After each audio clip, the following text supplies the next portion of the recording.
મિત્રો, તમે કોન્ક્રીટના જંગલમાં રહીને ફરીને જમીને થાક્યા છો અને કોઈ બ્રેક લેવાની ઈચ્છા છે તો મારી પાસે એક સરસ મજાનું સરનામું છે.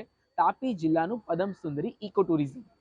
ત્યાંના વૈદિક રેસ્ટોરન્ટની વાનગીઓ ચાખશો તો તમે પણ ત્યાંના ફેન થઈ જશો.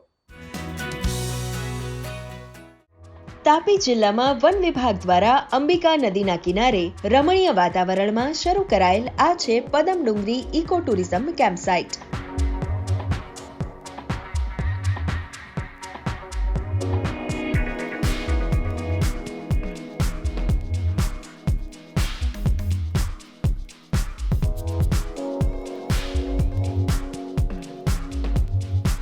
અહીં કુદરતી સૌંદર્ય અને એક્ટિવિટીઝની મજાની સાથે આપ અહીંની અંબિકા વૈદિક રેસ્ટોરન્ટમાં ચટપટા ટેસ્ટી ભોજનનો સ્વાદ પણ માણી શકો છો, જે બને છે વિશિષ્ટ તાલીમ પ્રાપ્ત આદિવાસી બહેનો દ્વારા.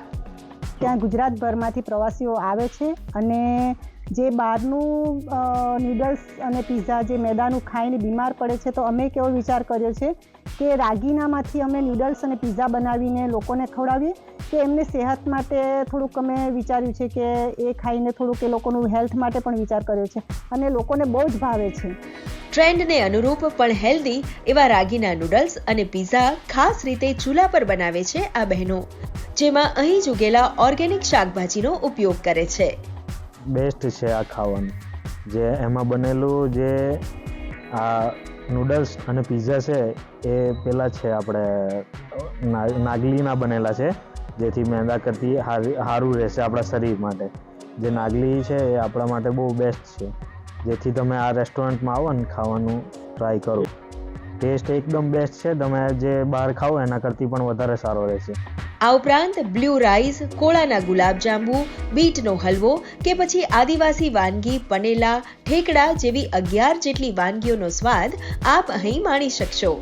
જો આયુર્વેદિક પદ્ધતિથી જો છે વ્યંજનો, જો કેવી રીતે એના જો બેલેન્સ બધા વ્યંજનમાં જો તમામ પ્રકારના કોમ્પોનન્ટ્સ આવે એના બેલેન્સ કેવી રીતે હોય, એ પ્રકારની તાલીમ આપણે જો છે સ્થાનિક બહેનોને આપવામાં આવી અને એ બહેનો પછી તાલીમ આપ્યા પછી એ બહેનોને એ જો છે રેસ્ટોરન્ટ ચાલુ કરવામાં આવ્યું.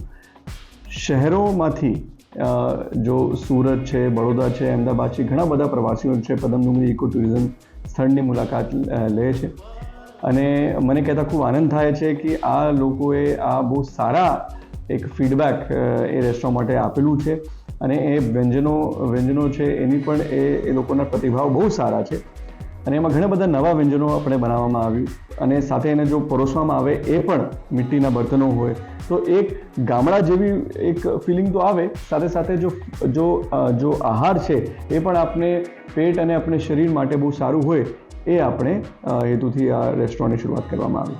એ જો રેસ્ટોરન્ટ છે એ સ્થાનિક બહેનો પોતે ચલાવે છે, એમાંથી પદમ ડુંગરીના આજુબાજુના ગામની બહેનો છે અને એ લોકો દરેક દિવસ જો એ લોકોની સેલ હોય એ લોકો જમા કરવામાં આવે છે અને મોટા ભાગે એક સારા જો છે એક રોજગારી એ બહેનોને મળે છે.